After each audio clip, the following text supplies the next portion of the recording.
Piave, il locale pubblico che in via Piave aveva ereditato l'esperienza del Grand Central, ha chiuso. Eh sì, questa volta essere inaugurata non è un'apertura ma una chiusura. E l'idea naturalmente in chiave ironica dei ragazzi del laboratorio climatico Pandora, che con autorità cartonate e una standing ovation dei traguardi non raggiunti dalla politica hanno deciso, per così dire, di festeggiare satiricamente la chiusura definitiva del locale aperto nel 2019, che negli anni ha visto un susseguirsi di varie gestioni.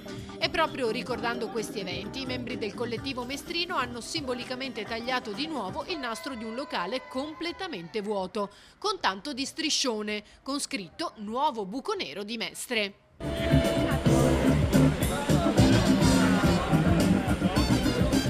Sui cartonati i volti del sindaco Brugnaro, dell'assessore Venturini e del senatore Speranzon.